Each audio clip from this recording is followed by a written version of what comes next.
In this episode 17, we'll be travelling from Carnarvon Gorge there, back out to the main road, and then down here to Roma. Roma is a regional centre, a lot of oil and gas in the area. It's about 240 kilometres. But before leaving Carnarvon Gorge, we'll do a climb of Bulimba Bluff, which is a rather spectacular landform as part of the Carnarvon Gorge. Welcome to episode 17. Now to start the climb to the top of Bulimba Bluff.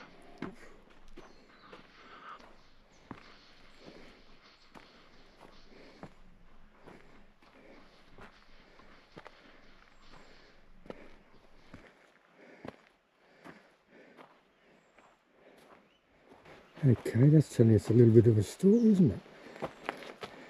The next 300 metres is very steep and rugged. Recommended only for the physically fit. Don't know whether that includes me or not. And we have a chair, a seat around here, so you can get yourself psyched up for the climb. Okay, I left my bag in a little hidey spot. This has got my wallet and mobile phone and everything in it.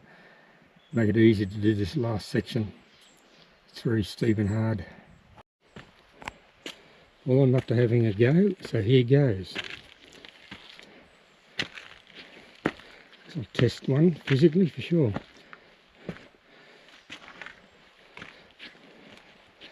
So we're actually climbing towards the top of the bluff and we'll get a view of the Carnarvon Gorge.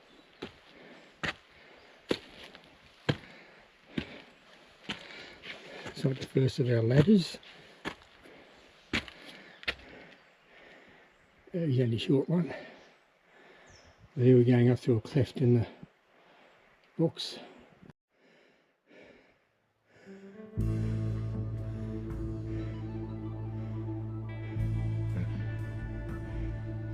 Up and up it goes.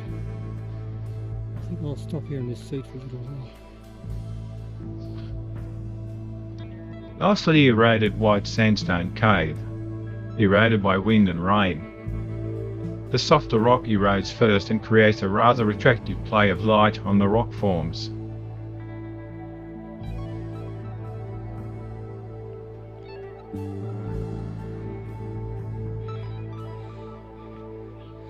Well, made it to the top. Now for the views. Not all that difficult. I'm approaching 78 years.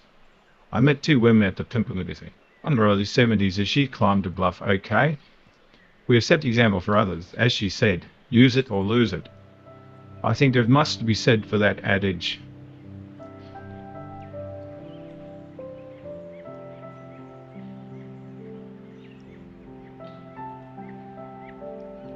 Stayed at this very nice motel in Roma. It was spacious and had a kitchenette.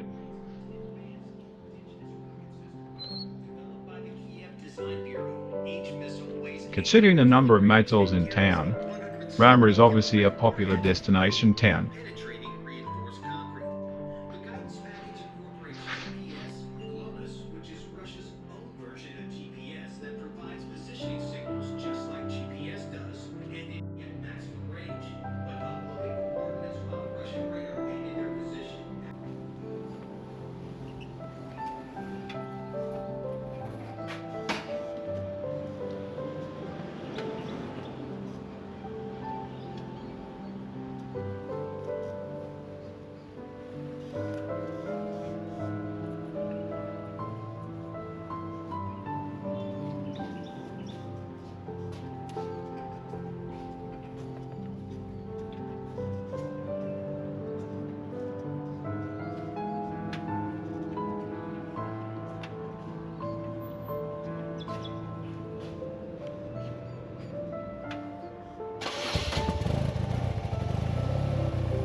Coming into town from the north yesterday, I saw a sign pointing to Roma's biggest bottle tree.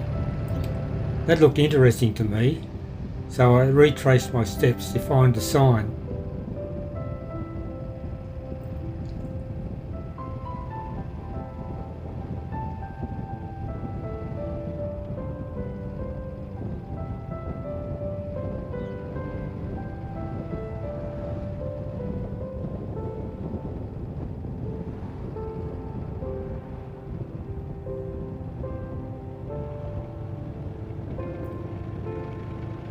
I found the sign and also found all these back streets.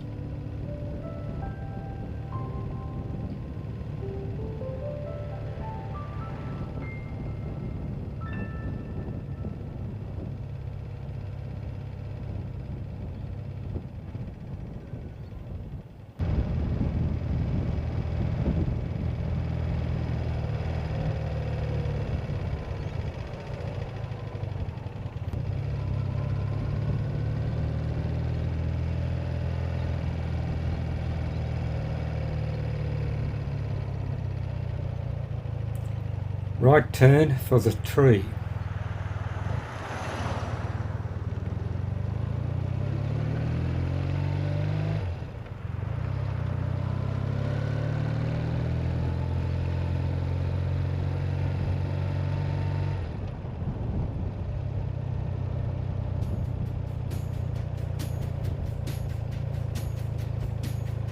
Left turn coming up for the bottle tree.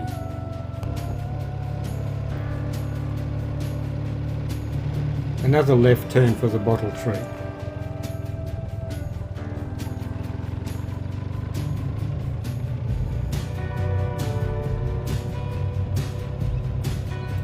A right turn and I finally got there. I found the tree after several kilometres.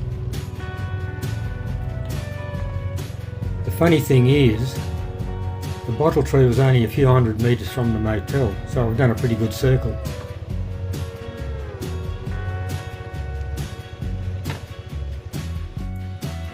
The tree is huge. It's over 9.5 metres around the girth. It is nearly 100 years old. It was transplanted to this site in 1927. Bottle trees can live to over 200 years.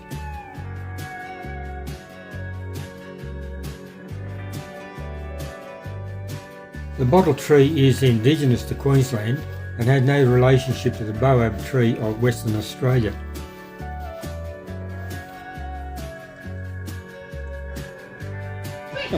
Yeah, no, I like her in there because it gives a sense of perspective. That's right, Lenny, come on.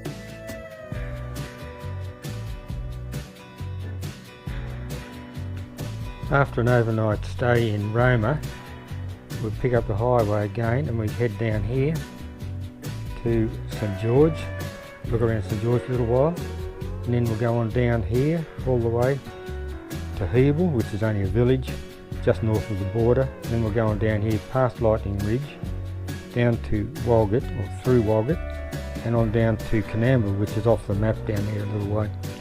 That distance is about 550 kilometres. Little bit of a surprise here, a monument, and well away from any of the major centres or towns. I came across this plaque, a dedication to the days of the Cobb and Cave coaches. This was the site of an interchange where horse teams were changed for fresh horses. There must have been water nearby to enable watering of the horses. The last coach left here in 1923, over 100 years ago.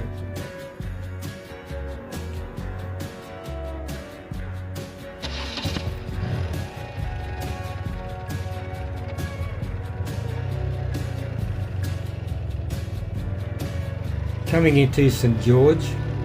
Why is St George called St George? The answer shortly.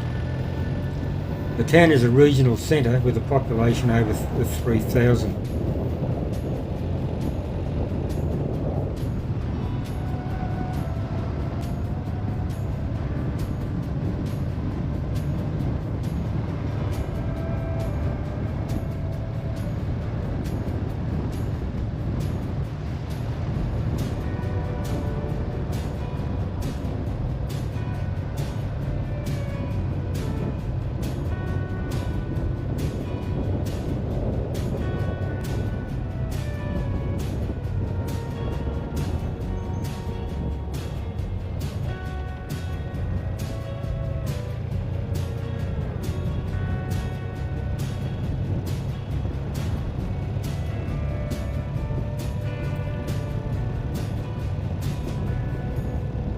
We are riding through the main street, which is also the highway, or the inland way.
Time to now ride over the Jack Taylor Weir. The Balonne River is a major tributary of the Darling River. One look at the size of the riverbed tells us that huge volumes of water flow down this river when in flood. According to the Bureau of Meteorology, major flooding occurs every 2 years on average. In 2012, the flood height reached 13.95 metres, that is about 45 feet. The catchment for the river is subject to spin-offs from the monsoons.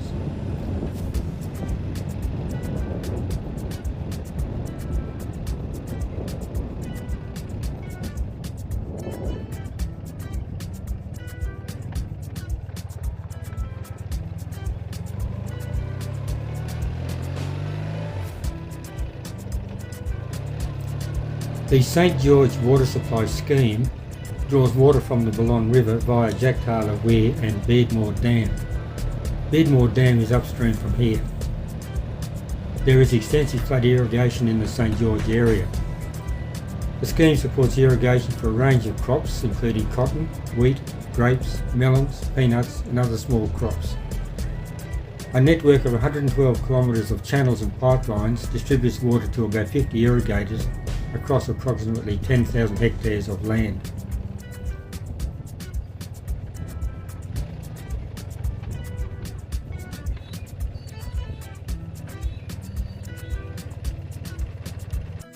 A piece of art celebrating the famous Murray cod, even though 1,000 plus kilometres from the Murray River.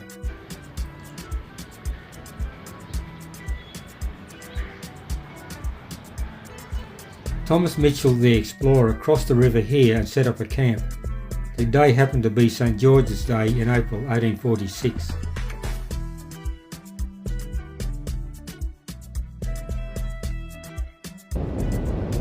Eagle coming up, only a few kilometres to the border of New South Wales, my home state.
Now back in New South Wales, on the way to Coonamble for an overnight stop.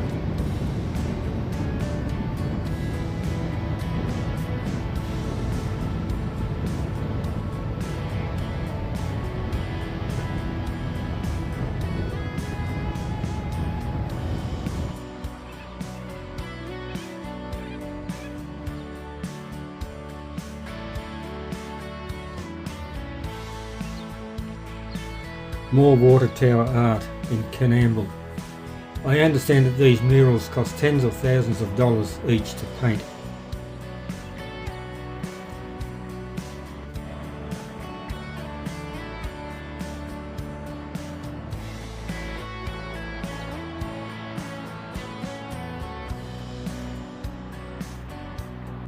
Improvisation. The old beamer needed a top-up of its lifeblood. I had no funnel but fashioned one from a page taken from my notebook. This concludes this series of videos set in the outback of New South Wales and Queensland. I hope you found them interesting. More videos are being planned. By subscribing you will be notified of new uploads. Thank you.